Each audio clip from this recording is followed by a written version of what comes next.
We're sitting in the green room, and Bob Seger is one of the guests on the show. He's on the other side of the wall in the Ed Sullivan Theater. Like, these rooms are just tiny. And he is playing the piano that the Beatles played when they came to the States for their first big performance on the Ed Sullivan Show. And he's playing Let It Be on the piano that McCartney played. I was just like, I was blown away. Joining us on the podcast this week is Andy McNamara, a longtime collegiate athletics communicator who worked at the University of Oregon for almost 13 years and helped spearhead 2 Heisman Trophy campaigns and led the Ducks football communications effort in a run to the national championship game in the 2010 and 2014 seasons. We'll talk about why he left the business in 2017, his take on the demise of the Pac-12, and a moment of enlightenment he received on his first game day without football in his life. The first Saturday that came around after I left the athletic department at Oregon, first football Saturday here in Eugene, I realized that life was actually going on outside the stadium. You know, people are walking, shopping downtown, going to Costco. And so that's when I realized, like, man, I was like drinking the Kool-Aid. Nobody's business. It was really weird. It was also somewhat liberating. I felt the air became cleaner and the sky became bluer, and it's okay. I'm free. I'm up to my ears in shouting into the wind about current conference configurations. Can we really be this stupid? The 25,000 plus miles that Stanford women's volleyball flew during ACC play alone is more than the circumference of the earth. That's about 3 times the distance that Stanford traveled during conference play in its final Pac-12 season. This is the true story of 2 washed-up sports guys who chased the dream, private flights, championship rings, running sideline to sideline on per diem and adrenaline. We gave our 20s and our 30s to the industry, pulled off miracles that were never in the job description. In return, low pay, long hours, and we still got cut from the team. This is about what really happens behind the badge. The burnout, the bad bosses, the dream job that didn't love you back, but also the lifelong friendships, the chaos, the holy shit stories you couldn't make up. And somehow, despite everything, you'd still do parts of it all over again. This is one for the ones who lived it, loved it, hated it, and still kind of miss it. For everyone who's ever asked, how in the hell did we survive that? We're 2 former sports insiders with more than 40 years of experience and more than enough scars to make fun of it all. And just enough trauma to start a podcast instead of going to therapy. I'm Brandon Barca. And I'm Andy Boggs. And this is No Longer Credentialed. We once had access, now we have opinions.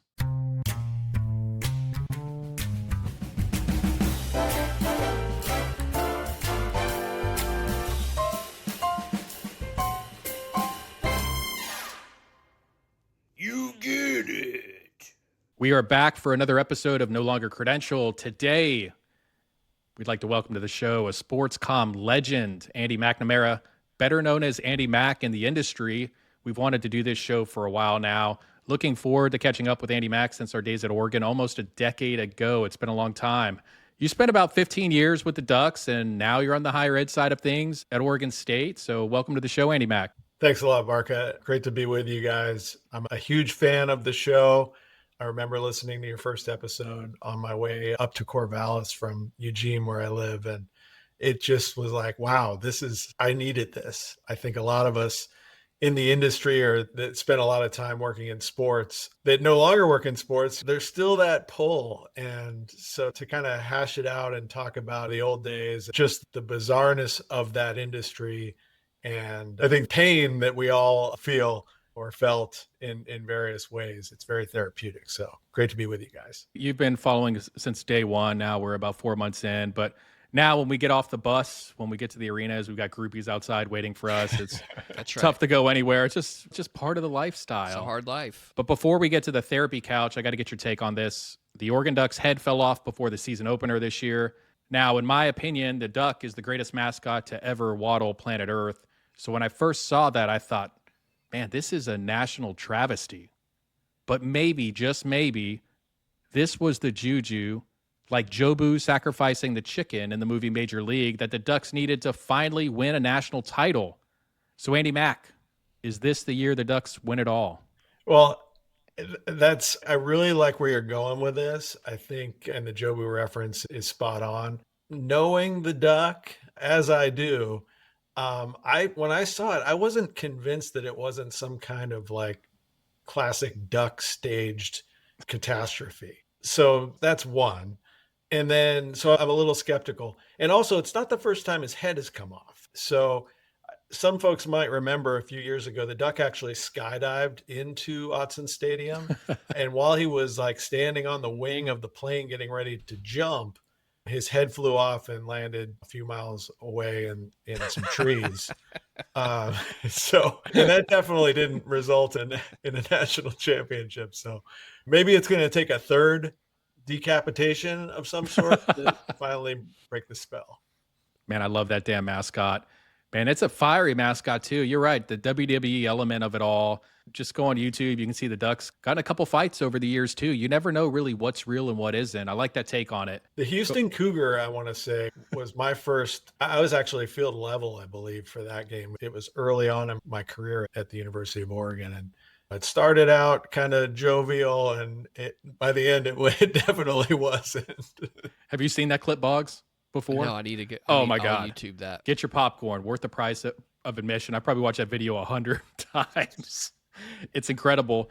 But I think one of the other cool things, since we're talking about the Duck, and Andy Mack, you can enlighten us on this. You're an Oregon historian. I think it's a really cool story. It may have been back in the 40s when Oregon got permission from Walt Disney to use the Ducks' likeness as the mascot. And just thinking about that today, that would never happen in 2025. It's a cool story. Yeah, no, it definitely wouldn't. Like a handshake agreement like that, obviously, way back when, it may have actually technically been the 50s, but yeah, Disney wasn't what we know it is today in terms of just how massive and with all the theme parks and everything. But yeah, for them to basically be like, sure, you can use the likeness of Donald Duck. And then to also not just use the likeness, but sort of tweak it in a few different ways too. Like you're taking a brand and then you're kind of bastardizing it a little bit. So yeah, it really is. I think that they shored things up actually probably a decade ago or maybe a little bit more to make it fully official. I'm sure Oregon had some attorneys that were like, hey, I don't know that this is binding. We could be in some trouble if they ever decided to like put a clamp down on our ability to use the Duck. So I love it. Let's give legal something to do. Let's work on this Duck thing on the side. Well, we haven't seen you guys in the office for 3 weeks. Here's something you can work on. Yeah. But today's episode theme is really about life after sports. And so let's jump on the therapy couch for a little bit. And we've all have our stories, good and bad, highs and lows of working in sports. What ultimately led you to stepping away from sports? Yeah, so my situation, I think, is a little bit unique. I know some people obviously just choose to walk away. Other people are let go for various reasons. A lot of folks in recent years being let go as departments consolidate or choose to spend funds in different areas as opposed to on staffing. My situation at Oregon, I get a notice in January of 2016 or 2017, I guess it was, whatever, Taggart's loan year at Oregon, that my contract, which auto renewed every year, was not guaranteed to be renewed again. So they took the auto renew off of it. And essentially, I was told that there was a possibility that I would retain my position, but it wasn't guaranteed. And so I had essentially like 12 months to figure out, okay, what am I going to do here? Am I going to try to stick this out, hope things work out here in Eugene at U of O, or stay in athletics, go somewhere else, go back into broadcasting, which is where I was before I went into the athletic communications world. And, I had a few interviews, kicked the tires on a few jobs outside of the market here, sports jobs. And then, I just came to the decision that I had 2 kids in school. They had started here in Eugene. My family moved constantly when I was growing up. And in hindsight, I wouldn't trade it, I guess, because I feel like it made me who I am. And pretty well-rounded, got to see a lot of cool places and meet cool people. But I was the new kid 8 times growing up. And I wouldn't wish that on my worst enemy. It's brutal. And I was a chunky kid for a good stage of that. So that wasn't good. Anyway, I decided that I didn't want to move my kids and my family. And so my options were limited if I was going to stay here in Eugene. And then I started looking into higher ed type of jobs on the academic side at Oregon State. And we have a community college here in Eugene, Lane Community College, which is definitely sort of a feeder school for the U of O. They stashed some track folks over there too. It's just right up the hill from the campus at the U of O, and got a great opportunity there to lead their marketing and creative services division. And it was a new position, got to build a team, and really, really enjoyed the work. It was a different pace. That took a lot of getting used to, having weekends off, having evenings off. I did go a little stir crazy at first because I was so not used to that sort of lifestyle. I was younger then and I wasn't having a senior moment, but I'd just be like standing around, shouldn't I be doing something, or what's next? So that took some time. That was probably the trickiest part about that job. I even ended up doing Uber and Lyft for a while to just fill my hours. But that job taught me a lot about putting some of the, I guess, skills I developed in the sports communications world to use in a different way, but seeing how a lot of those skills really translate. And I felt like, I was a true asset to that college. And then an opportunity came up at Oregon State in a slightly bigger role, obviously a bigger university. And so I've been at OSU now for about 5.5 years. I think, too, you mentioned the pace of the job. And when you're in sports, if you've never worked in that space, the pace is so fast and it comes at you almost through a fire hose for 11 months out of the year. And Bark and I can kind of attest, getting used to that is so hard. And so kind of talk about the pace of working in sports. It's just constant. Yeah, it is. And when I was first applying for jobs, I had a few different interviews with companies or higher ed institutions outside of sports. The role was outside of sports. And it was really, tricky trying to talk to folks about, the question always came like, why are you leaving sports? And, how would you handle this job? Because it's not sports. It's that weird sort of muscle that you develop working in sports where you have to learn how to keep all the balls in the air pretty much all the time. Nowadays, it's 24/7, 365. When I first started, you actually did have a little bit of a summer at least. And that's not the case anymore. And this is pre-social media, all that. Yeah, having the ability to plan out your work that has to get done. And then at the same time, you're taking all these incoming requests and you're getting hit with things that are unexpected. And you have to obviously handle those at the same time. Then when you get into just more of a normal type of work environment and you're able to concentrate on your primary tasks, yeah, you might get the occasional last minute request or something that just sort of pops up that was unexpected, but it's few and far between compared to what it's like in sports. So learning how to kind of slow your roll a little bit and, not that you're slacking, but, trying to maybe match at least the pace of where you are takes some getting used to. And after a while, I think the quality of life, your work-life balance is just so much better. We all miss the cool stuff about working in athletics, but when you get time back and you can actually plan a vacation or take a day off, somebody says, hey, I'm going to go on this camping trip, or you want to come along for this, and you can just sort of drop things and go, and people don't freak out. They're not like, yeah, sure, go ahead. Whoa, okay. Yeah. So it's a different world. Boggs, I don't even know if you remember my brief stint at Peabody across campus, a couple months outside of athletics. And I remember just sitting there. It's like the movie Office Space, I do about 15 minutes of actual work a day, make sure that, Lumberg doesn't see when I'm coming in and coming out. But I would count the clock.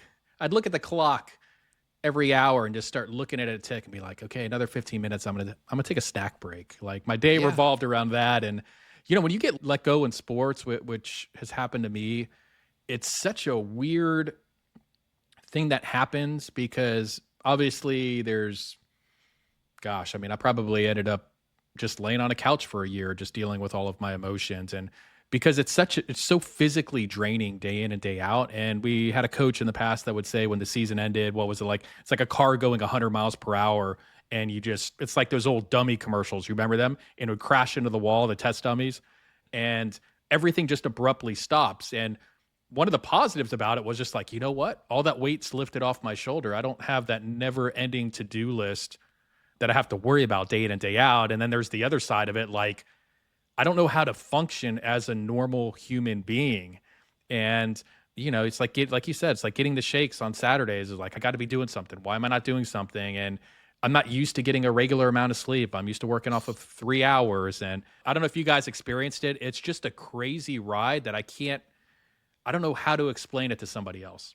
When people would ask, what do you do? And you try, you give them just sort of the Reader's Digest version, I think, of what your maybe primary duties are, but it's impossible to truly convey what it's like to do that job. I think, too, there's two things. I think, one, when you work in that space and then you move into something else, it's almost like you're training at altitude. And then when you get to your other job, you're like, man, this is so easy because I've been training at such a high level. And another thing, too, when people would ask us what we would do, I think we need to be a little bit better about kind of describing what we do, because I would always kind of stammer like, oh, I do credentials. Yeah. I deal. And I think that kind of hurts us in the business because we can't effectively talk about what our strengths are. And I think it kind of hurts us a little bit. Do you think? Yeah, I think that's a great point. I think that, being able to kind of reflect on it and now really understand that it was, so much more than credentials or whatever the specific part of event operations that you're doing on a particular day in your area. And maybe just speaking for myself here, but I've seen it with other folks too, is you just get kind of caught up in, the coolness factor of working in sports. And who wouldn't want to do this job? So you're not necessarily, I don't think you even realize or recognize the training that you're kind of going through that's really building some unique skills that are going to help you if you do decide to leave the industry. It's hard to quantify them. And I don't know if you were in the same boat, but I never thought about it. And so when you're getting down to write your resume, you're like, well, holy shit, what did I do? I mean, I know that I think I was a pretty valued member of the team. I did these things, but when you try to put it in corporate speak and resume speak, you're like, holy smokes, what? How can I just take what I just did and put it on a piece of paper? It's really hard. Yeah, that goes back to what I was talking about in terms of interviewing for jobs and trying to convince folks that, I can do this job even though the subject matter is not sports. You have to exercise a different muscle, I think, in your brain to translate what that role was or that skill was that you had, how that transfers over and can relate to a totally different industry. Yeah, I think part of it too is you're doing so much stuff. Like when it got to resume time, I had to really think hard about the things I did because it's just, there were so many things going on. It's tough to track in real time because you're just trying to survive.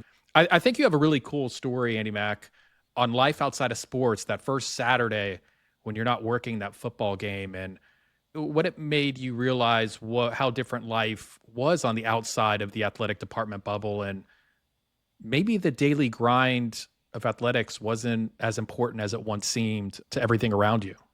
So the first Saturday that came around after I left the athletic department at Oregon, first football Saturday here in Eugene, I realized that life was actually going on outside the stadium. People are walking, shopping downtown, going to Costco. They might even be all ducked out in their gear, but they're not at the game. They're not paying attention to what's going on. They're not listening to the game on their radios as they're walking through town. It was such a light bulb moment for me where I had lived an existence for so long where it was like you felt like the football game and the result of the football game was like life and death every week. And that everybody felt that way. And you'd post something on social media about, about the team or about a stat, that was favorable, and you'd get all these reactions, and you're like, see, you'd feel like that sort of juice, like this is important work, this tweet has all of this engagement. I think stepping away, you realize you're preaching to a choir. There is a hardcore fan base, no doubt, and it's grown over time for Oregon athletics. That is not in dispute, but it's still such a small percentage of the population that are true like diehards. There are tons of casual fans that might go to a game or two a year, might wear the gear, but they're not living and breathing this. They're not sitting by their phones all day long waiting for someone from the athletic department to put something out, some news nugget. And so that's when I realized, like, man, I was like drinking the Kool-Aid like nobody's business. But not just me, like everybody in the department. Like, it was really weird. It was also somewhat liberating. Like, I felt the air became cleaner and the sky became bluer, and it's okay. I'm free. It's really hilarious too, because when you think about that, like if I live in a neighborhood and if I walked up and down the street and talked to everybody in their house, like how many people were following my sport account on Twitter, it was probably nobody. But we just think it's just the most important thing in the world, and how can people not pay attention? At least that's kind of the way I thought. Yeah. But yeah. at the end of the day, it's just, it's nothing. It's a big nothing burger to a lot of people. And I do want to say, like, to cultivate a fan base and to grow the popularity of something and grow the engagement, like you have to do that work. And, I don't want to dismiss that. I still felt like you are providing value to the folks that really want to know that stuff. But when you lose that heartbreaking game that has just sunk your postseason chances in week 4 or 5, the sun comes up the next day. People go on with their lives. I think that, it's just another part of the business that is so weird. Like, your job has that much of an emotional kind of presence for you, and controls your mood. Boggs, man, I know you got to go on one or two of the trips at a College World Series. We had a couple great runs and titles. We'd be holed up in a hotel sometimes for 16 nights. And I just remember, man, talk about a 2 to 3 week bender that you'd be on, and be 3 a.m. I'd be editing videos and doing all those things. I get out of sports and I go work in agency life, and that same team, this agency is located 2 miles from campus. 2 miles from campus. And I'm working agency life. I go, hey, you guys watching the College World Series this weekend? This team is in it. And like, what are you talking about? There was no chatter at the water cooler about any of it. And that to me was just so eye-opening. I just think back, I was like, what was I doing? On that note, I work on a college campus now. One of the folks that I work with who is in a leadership role in the college, I'm not sure exactly how long she's been at Oregon State, but it's more than 12 years. It's maybe 15 years. She just went to her first football game a couple weeks ago. In 15 years. Wow. And still, like, I remember sitting down on a Monday morning at a staff meeting. It was after the Beavers beat Oregon in what used to be called the Civil War. And it was a huge upset. Bo Nix was the quarterback and having an amazing year, needed that game. And the Beavers were decent, but they certainly were big underdogs, and they beat the Ducks. And so I'm just assuming, I'm a relatively new employee, like, this staff meeting, man, the chatter at the start is going to all be about how the Beavers beat the Ducks. And that's huge, right? And crickets, like, there was no discussion whatsoever. It blew my mind. And I'm like, okay, this is wild. The convo was starting out with, hey, did you guys go to that great farmer's market on Saturday? Yeah, totally. Yeah, 100%. So, Andy Mack, I wanted to talk to you about the Pac-12 and what happened to it. And I just wanted to know or get your take on what happened from your point of view. I mean, you're an insider, worked at Oregon for a long time. What happened there? Yeah, I know when I first started at Oregon, we were in the Pac-10 at that time, and I think the collective feeling, at least among SIDs and other athletic department folks at various schools, was that the Pac-12 was just kind of on the leadership of the conference was just sort of on autopilot. They had a commissioner been there forever. They had a really solid conference in terms of the membership. They took academics seriously, or at least that's what they would say. They felt like they resisted expansion for a really long time because of that. When they finally expanded, it really added, I think, some juice and some national notoriety, more so, elevating the status maybe of the conference on the national scale. And so it was really good to see. It felt like things were really starting to go in the right direction. Like, obviously still behind the SEC and the Big Ten. And I feel like we probably even felt behind the Big 12 and the ACC back in those days. But with that expansion, adding Colorado and Utah, they sort of changed the way they operate. They hire a new commissioner who was in pro sports and had all these great visions, developed the Pac-12 network.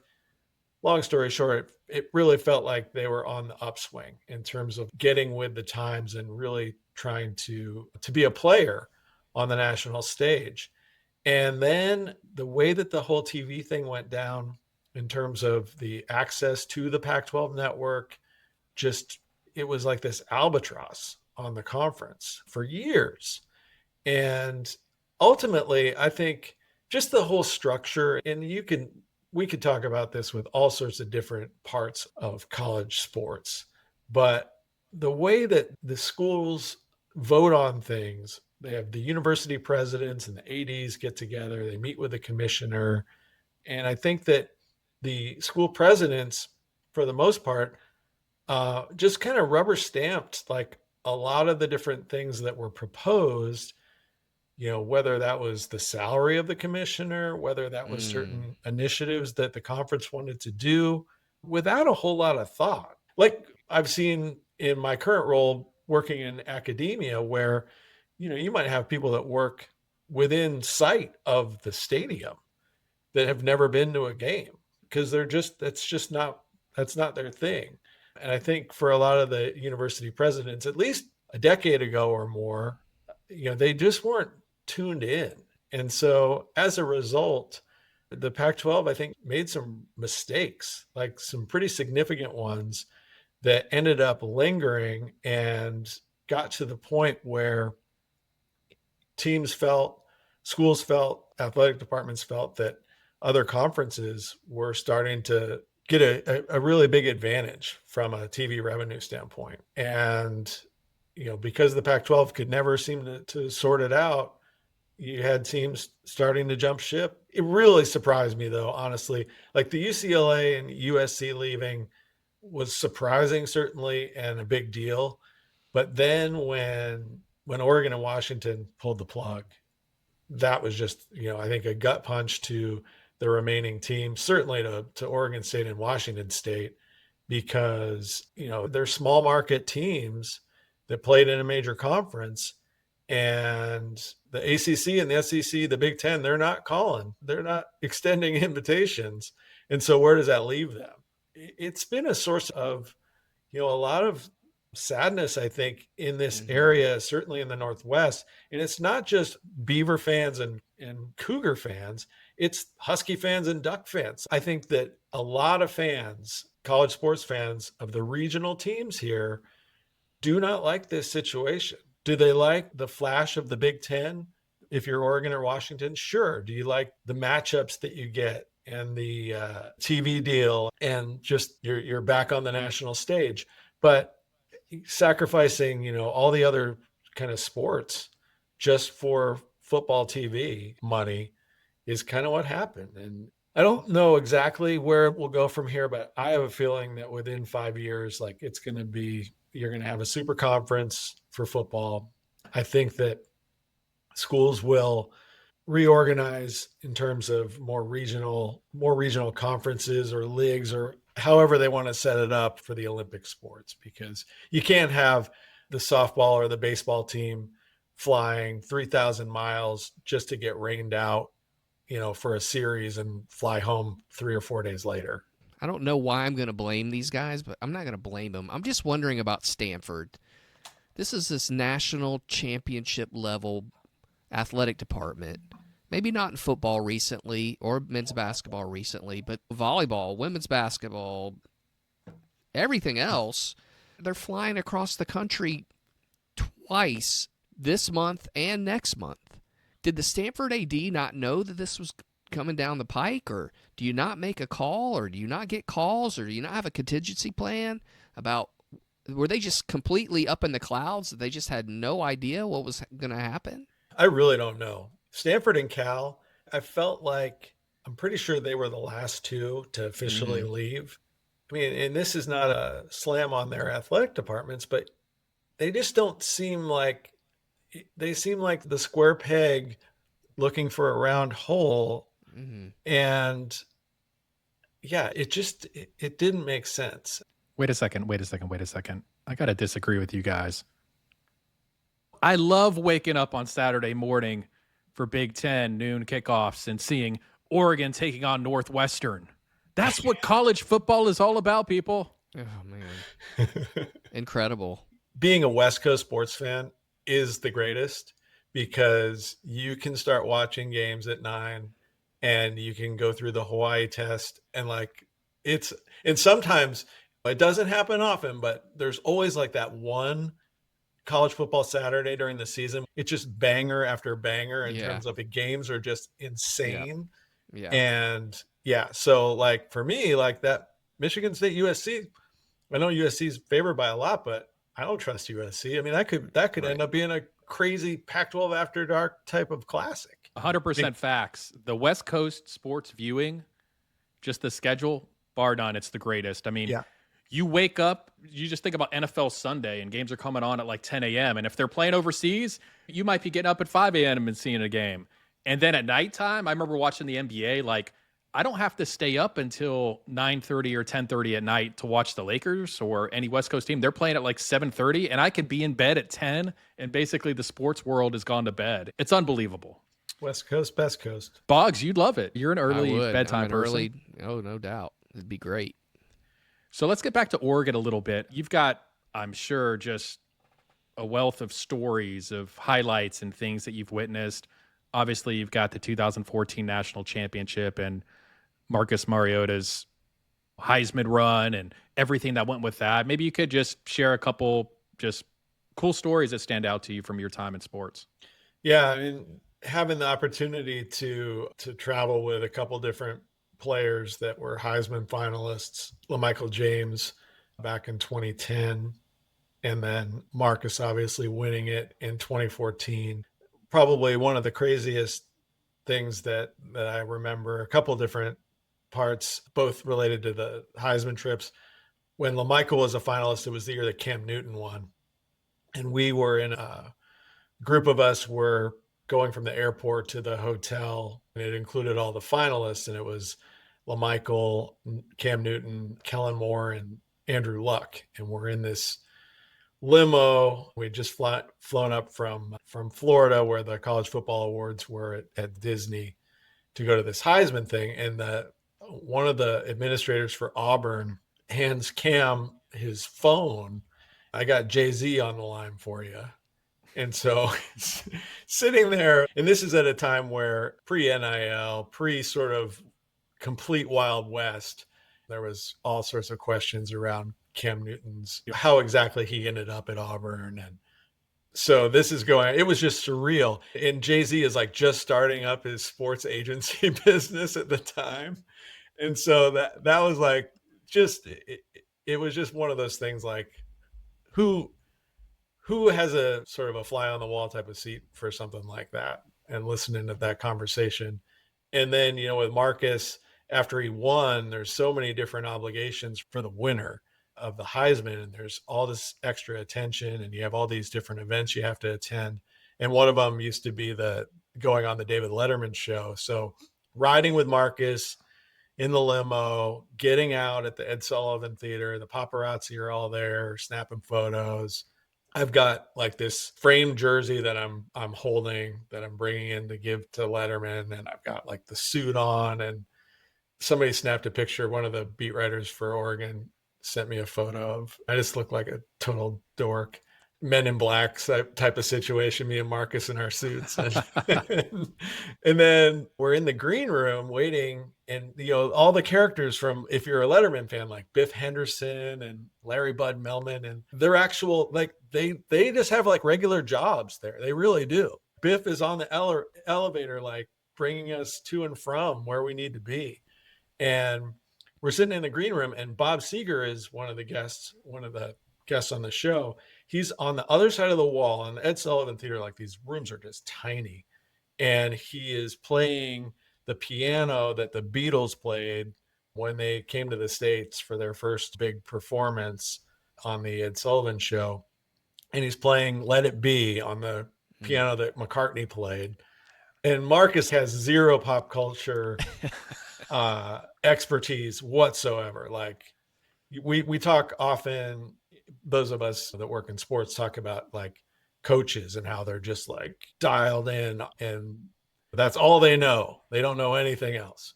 Well, Marcus, he definitely had things that he liked, but different pop culture things were not among them, or most things that would be obvious. I don't know that he totally appreciated it the way I did. I was just like, I was blown away. And then we're waiting to go. He's waiting to go on. We're standing out there just off set, and Emma Stone's there, and she's talking to us. And it was crazy. Probably the craziest was I got accused of being a cop by a former Heisman Trophy winner in the hospitality lounge. I introduced myself to him. I told him I was from his hometown, and he didn't believe me. And so then he just started calling me a cop. And every time I'd like be in his like line of sight, he'd be like, point at me and be like, "You're a cop." And at the end of the night, we were buddies. He took everybody in the hospitality room where there was free drinks down to the bar where he paid for a round of Cavassier for everyone. I need to start writing some of this down because you asked that question and those kind of come to mind. But every once in a while, like somebody will be talking about something and it'll remind me of some just jog your memory, ridiculous, bizarre story. Yeah. And yeah, it'll make for a great little notebook for my ancestors someday, if they even know what college football is 200 years from now. But we always thought like writing a TV show would just be incredible, because it's not just the situations you find yourself in, it's the people that you find yourself around. Yeah. With like the different interests and the different personalities, and it could be like Seinfeld in an athletic department. I mean, it's just so many crazy things, and we kind of think, I kind of think it's like maybe we're the only people that have experienced this. But then the more we talk to guys like you and other people in the business, no, we experienced the same exact thing that you did. No, the Seinfeld, or I can think of a specific that jogged my memory. See, another hospitality room. Clearly, I spent a lot of time in hospitality rooms.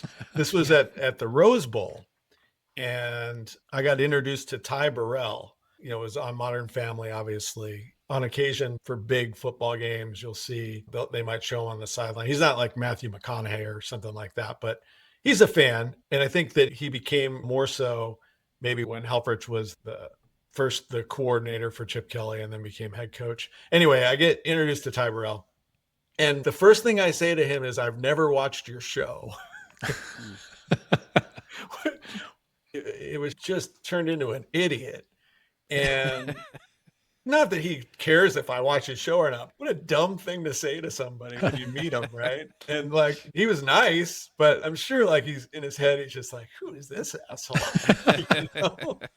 Was I talking out loud? Yeah, exactly. But I've heard it's great. I did like mention that like my kids like Dr. Doolittle or something like that. He was either a voice in, or I don't know. I tried to like cover my just boneheadedness. If someone had filmed that interaction, it would have been like straight out of The Office. And then the Just people you're around in the office, once they see that or witness it or hear the story, they just will never let you live it down. exactly. Yeah. Yeah, So, we used to go around Boggs, and maybe it's just my stupid mind is a lot of times with people I'd work with, I just sit there and be thinking about, would this person be a character in the show? And what level of character would they be? Would they be the Kramer type character or the Newman type character? Or I don't know. That always gave me a lot of pleasure just thinking about the people around me. And you're working with 100, 150 people. And I'm like, which 5 or 6 or 7 or 8 people would I use in this department? Because you have to have a wide variety of people too. They all can't be the same type of cast member. We'd even write those lists sometimes just to entertain each other. We have the lists. And when you think about it, you just laugh. And then I kind of compare it to people who, let's say people who've worked with you at Oregon State, that's all they've ever known, the academic side. I mean, they probably work their 8 to 5 and then go home. I mean, we would be around these people more than our family. And they don't have those type of interactions that we had. It's kind of funny to think about, really. You're sitting in a meeting with someone that has never experienced what you have experienced, and it's not wrong, it's not bad, and they actually probably had a life outside of work. It's kind of interesting to think about sometimes. one last little story. I just thought of, also from the Heisman. I think this would have been at the show. So the Heisman show where it's announced, the winner's announced. I ended up sitting next to Ahmad Rashad, who was Bobby Moore back in the day at Oregon, had all the records, all the football records, and looks amazing, by the way, in terms of, he's got to be like 150 years old, but looks like he's 45, right? So I'm sitting by Ahmad, and I'm not really sure how we ended up. I was part of my job, which was really weird as being kind of the rep there for us, was I somehow got put in charge of the tickets. And Heisman is like super strict. Like they don't just give you a bunch of comps, right? Like they make you pay for them, and they have a very limited amount of tickets for the show. I give X amount of tickets to the AD, the coach. There are a few people that have come in from the athletic department that weren't traveling with us, but came in for the show. And Ahmad was there, and we're by ourselves, away from any other Oregon folks in the audience. And we're like laughing and making fun of one of the former winners is up on stage and is wearing this just crazy outfit with jacket and pants combo that it's just impossible to describe, but you can't not take your eyes off of it. Anyway, we start making fun of it and we're laughing about it. And this woman turns around, who's sitting right in front of us, and goes, "That's my man you're talking about."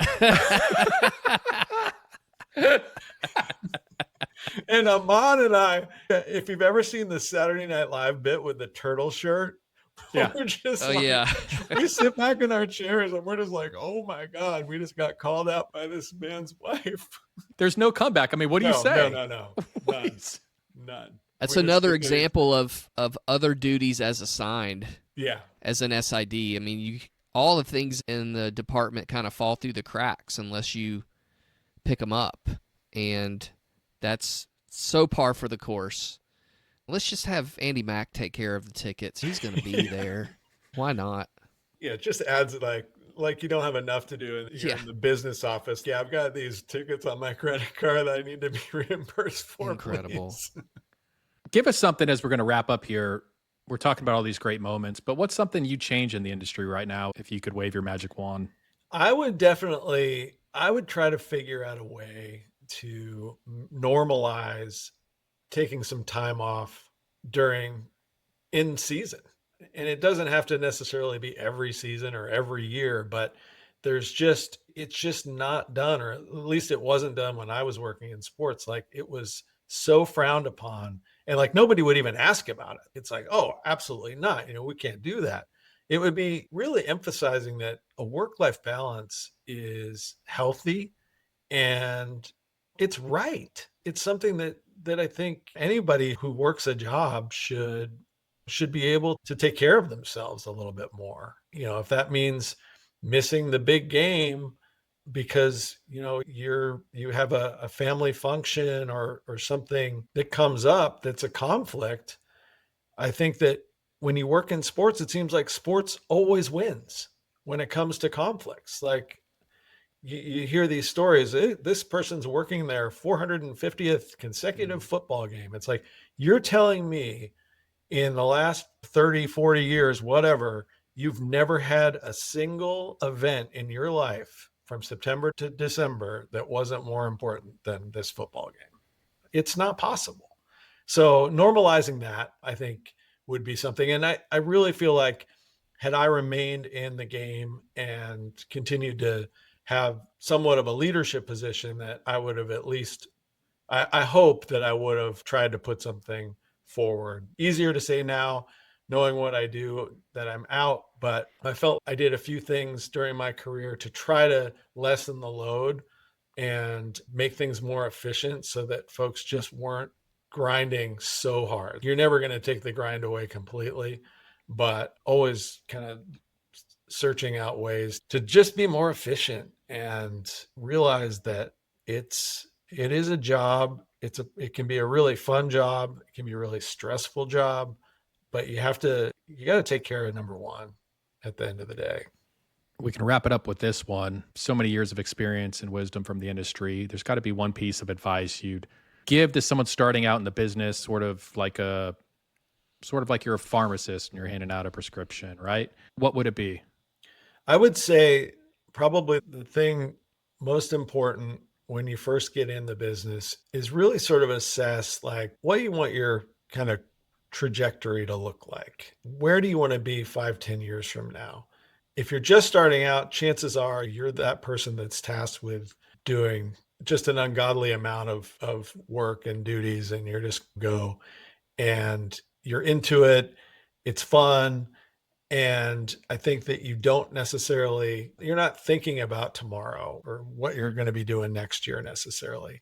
But I think it's really important to just have an outlook of where you want to be in life. Do you want your job to be your life, or do you want to find some balance? And I think that would, knowing that you can get kind of sucked in and make things difficult for yourself in terms of being able to kind of break free from it. I wouldn't discourage people from getting into the business. I just think they need to have their eyes open a little bit more at the outset as to what it is and how you are going to handle it. Is it something that you need to maybe plan ahead, like, okay, I'm going to do this for this amount of time and reassess. I think that maybe after even every year, just kind of doing a reassessment of where you are in your career, in your life, and then making decisions based on that. Because I think that it's such a hectic environment. It's really easy to just kind of get buried in it. And like, next thing you know, you finally pull your head up and you're like, oh my God, what am I doing? Where am I? Where do I go from here? I wish somebody would have told me that, because I didn't think about it at all. I was like, hey, this is fun. I'm going to keep going. Meanwhile, my life's slipping away, but your career's kind of slips away. I didn't really think much about it. You didn't have a lot of time off, so you didn't have a lot of time to think about stuff or evaluate what your actual skills are. But that's really good advice. Like, reassess where you are every year and then figure out where you want to do it or not.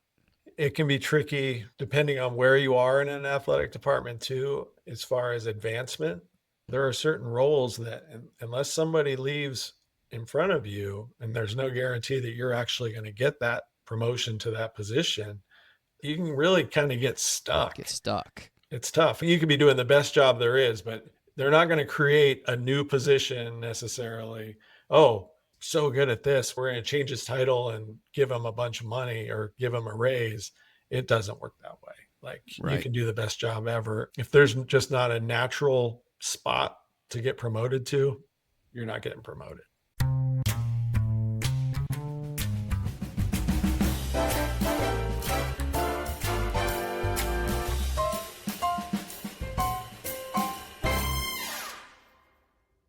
Sponsored by... Today's episode is brought to you by the Third Lane Booster Club. 2 lanes are for average programs, but that third lane, that's for winners, plain and simple.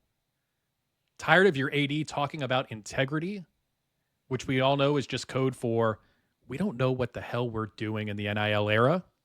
Around here, we're fine breaking every rule in the book. Just like Buddy Garrity, handing out car dealership jobs to get a blue chip quarterback's uncle on the payroll for the Dillon Panthers.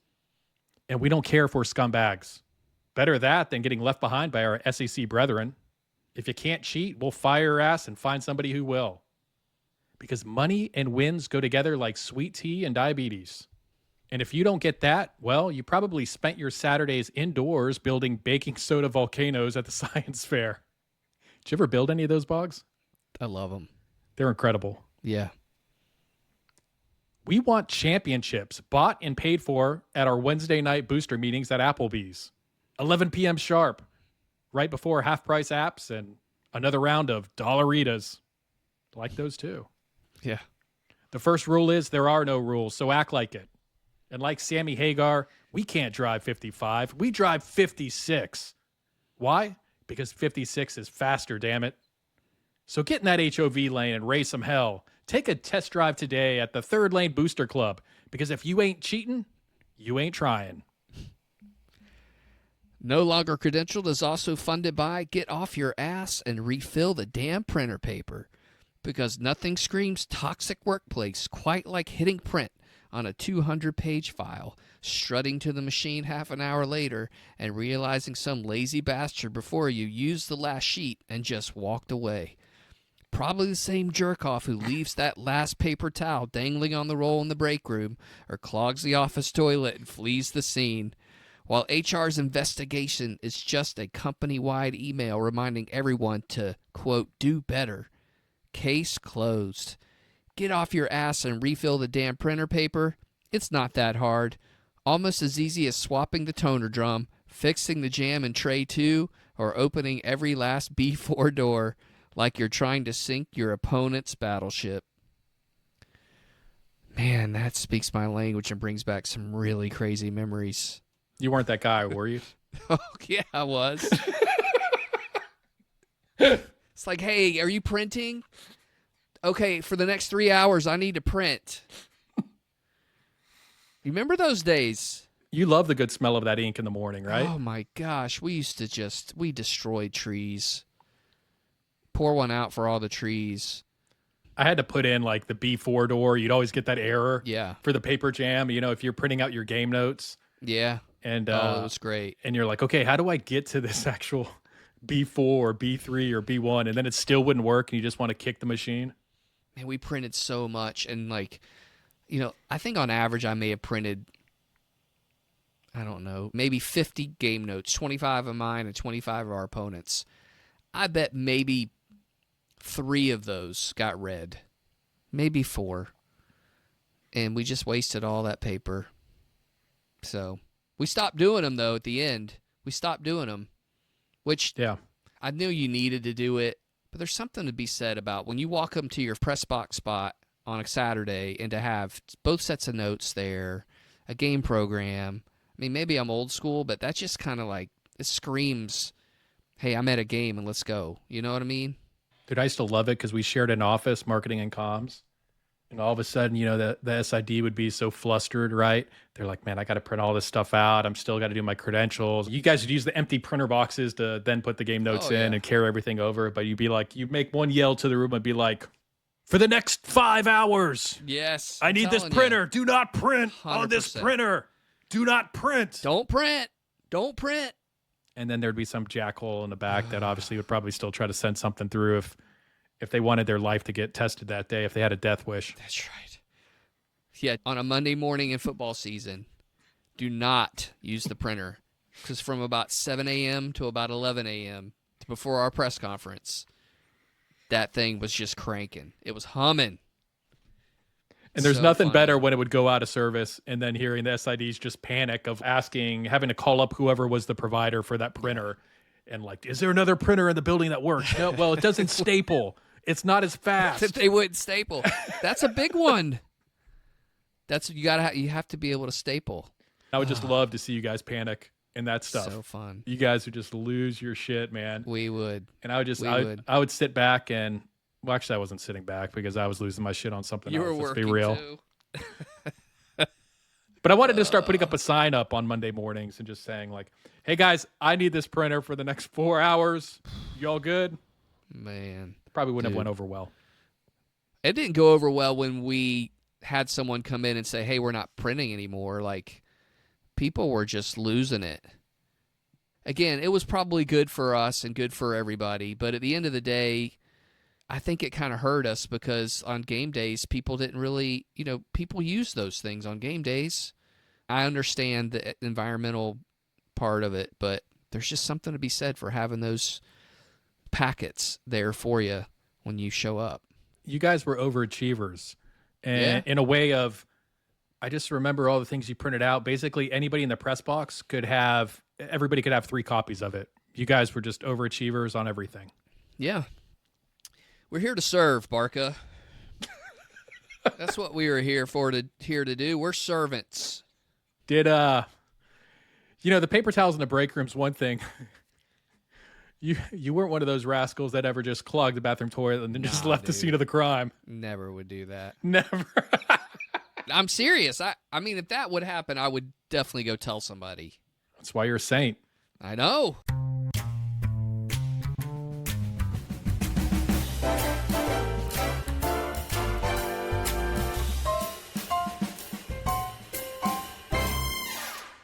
Up to my ears right now. It's time for Up to Our Ears, and we've got Boggs on today. Boggs, I'm looking forward to this one. Okay, I'm shouting into the wind on this one. I know it's a pipe dream, and money and hubris gets in the way of this happening. But for all things good and holy, the Big 12 and ACC should just swap 3 schools and start bringing some sanity to the collegiate conferences. The ACC concentrates on building their brand east of the Mississippi by trading Stanford, Cal, and SMU to the Big 12 and acquires West Virginia, Cincinnati, and UCF in exchange. It just makes too much sense for everyone involved, fans and athletes. For the athletes, time on planes is drastically reduced, and actually for fans too. Consider this. In year 1, as a member of the ACC, the Stanford women's volleyball team traveled more than 33,700 miles for the 2024-25 season, further than any other fall sports program in college athletics. The 25,000-plus miles that Stanford women's volleyball flew during ACC play alone is more than the circumference of the earth. That's about 3 times the distance that Stanford traveled during conference play in its final Pac-12 season. They finished second in the league with a 17-3 conference record, by the way, in the ACC, despite all of that travel. And in the months of September and October alone this year, Stanford volleyball will travel across the country 4 times for a program that has won 9 national championships. Stanford received a $25 million injection of cash from the university for their first year in the ACC, with that number more than likely looking the same every year since Stanford and Cal agreed to only receive a 30% cut of the ACC's annual payout for their first 7 years in the league. Heck, I guess they have it better than SMU is receiving nothing from the league. They just wanted to be a cool kid, I guess. Travel's not easy for teams in the Big 12 either. West Virginia has to travel to Lubbock, Texas, and Stillwater, Oklahoma for conference games. UCF has to leave sunny Orlando for Ames, Iowa, and Manhattan, Kansas. Athletic budgets have also increased for them, too. Those UCF-Iowa State conference games are so attractive to fans, I'm sure. Meanwhile, earlier this year, a sold-out crowd in Morgantown saw the return of the backyard brawl with Pittsburgh, a rivalry game that is old and full of hate. This year was the last of a 4-year home-and-home deal between the 2 schools, with the schools not meeting again until 2029. The game was obviously sold out in Morgantown, as most games are, but in 2024, the game drew a record 70,622 fans in Pittsburgh. When the 2 teams met in Pittsburgh in 2022, the game also drew a record crowd. UCF could develop true rivalries with Florida State and Miami. Cincinnati could play Louisville and the rest of the old Big East, and there'd be no trips to California or Texas. Obviously, money is keeping this from happening since the ACC is only paying Cal and Stanford around $7 million a year apiece. But think about the Big 12. It could go add San Diego State, Boise State, Oregon State, and Washington State, and pretty much own the West outside of USC, UCLA, Oregon, and Washington, and Texas outside of Texas and Texas A&M. That would be 20 schools. Could the Big 12 get enough money to keep up their $40 million payment to each school? That would be the question. But with skyrocketing rates in the sports media rights business, it's definitely possible. I mean, Barca, I watched a little bit of the West Virginia-Pittsburgh game. It was incredible. And for people not familiar with that rivalry, they're separated by like 50 miles. And they drew 70,000 at Pittsburgh for that game last year. They normally draw about 40. So that tells you the interest in that game. And it just makes too much sense. I don't know if it's the hoity-toityness of the Virginias and North Carolinas that don't want West Virginia in there, or Cincinnati in there, or they want Stanford and they want Cal, even though they have to travel 3,500 miles because of the prestige of the universities. I just don't know, man, but it just makes too much sense to just make a trade.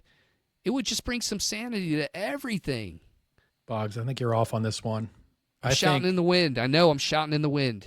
I think everything about college sports and the college football setup right now with the leagues is perfect. It's great. Don't change a thing. No, don't change a thing. But let's travel the circumference of the globe. I like during conference season only for volleyball players at Stanford. That's incredible. You went to grade school to find that one stat about traveling the globe. It's pretty great, isn't it? The circumference, what was it? It's like 25,000 miles or something. I don't know. I was asleep in class when that happened. But yes, I mean, I guess we're just still all waiting for the TV contracts to end and then the Super League to form so we can get some normality and we can bring back these regional rivalries and leagues. Because think about it, something I always say in everything to motivate myself is play to your strengths. And one of the strengths of college football is just the pageantry. Yeah. And the passion for the schools that people pull for. It's just different than the NFL. I love the NFL, but the NFL can't match that part of college football.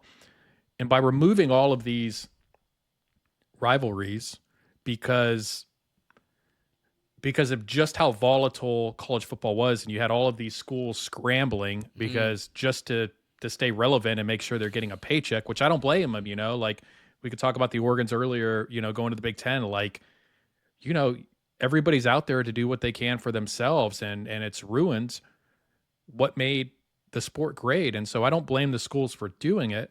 I was thinking about this today. I was like, man, I don't even think this just may be the old person of me.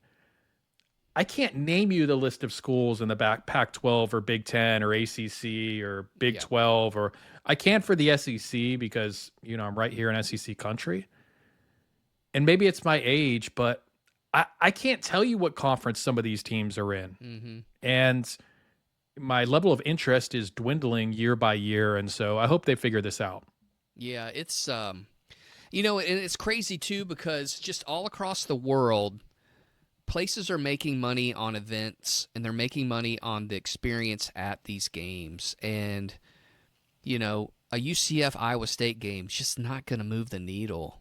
A UCF Florida State game, they'll make some money there on their experiences. And UCF and Miami or UCF Georgia Tech, we just got killed by all this greed and I don't even know what else it is. When they put their feet on the floor every day, there's not somebody thinking about the betterment of college football.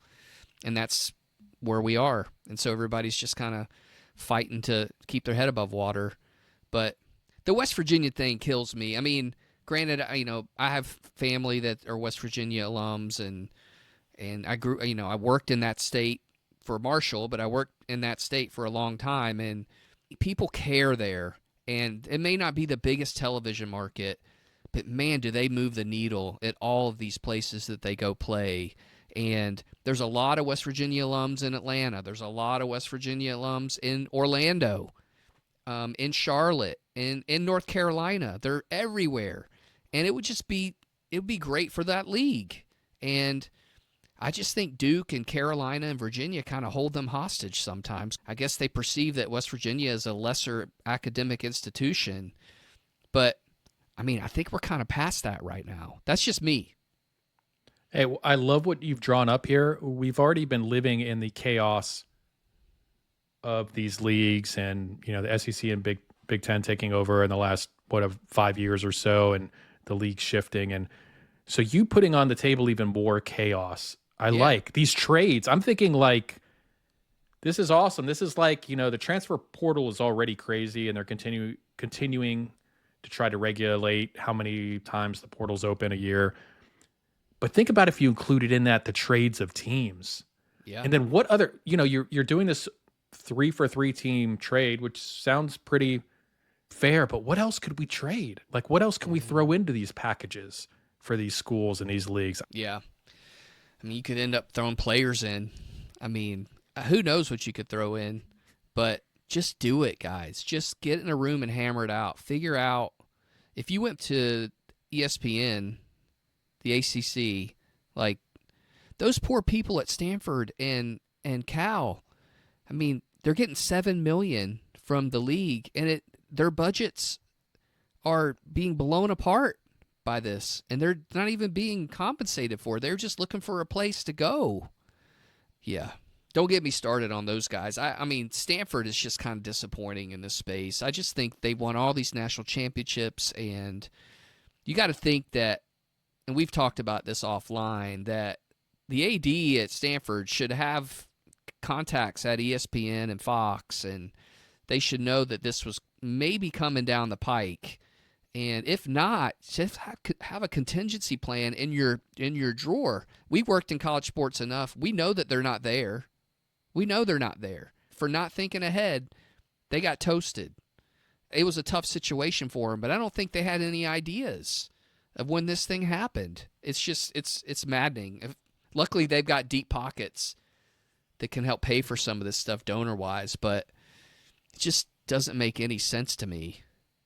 Well, there's not a lot of sense. You think about those movies about like the apocalypse coming and the world ending and stuff. I'm sure there was a lot of fear in a lot of these schools when everything started breaking down and where's my place. You look at the Pac-12 now, to where, they've added some new schools, but only Washington State and Oregon State were left over, and probably because they didn't have options. I don't know, Yep. We get back into the money and the greed and the TV deals and the contracts and the bowl games and all these things that are impacting the sport and not doing the things that are right for the sport. And so, I don't know, it's sad, and I don't cry about it as much anymore late at night. I just don't watch it as much.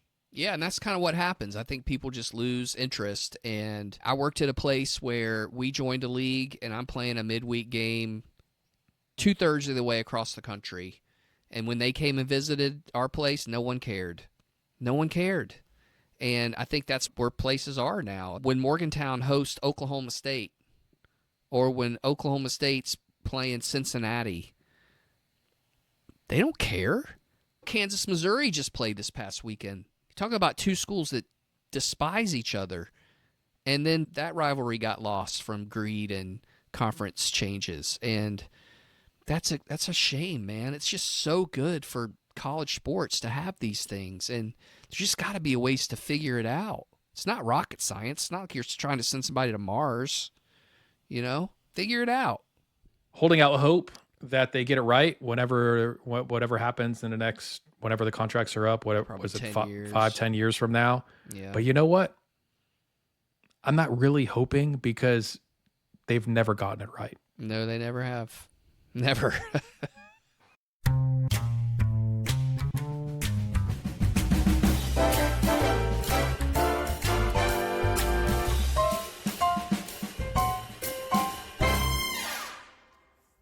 Time to wrap it up. And that's another edition of No Longer Credentialed. Thanks to all of you listening, and if you like it, tell a friend and give it a 5-star rating on your podcast app of choice. Don't forget to check us out on social media at NLC Pod on X, Instagram, TikTok, LinkedIn, and YouTube. We'd love to hear from you. Until next week, keep grinding.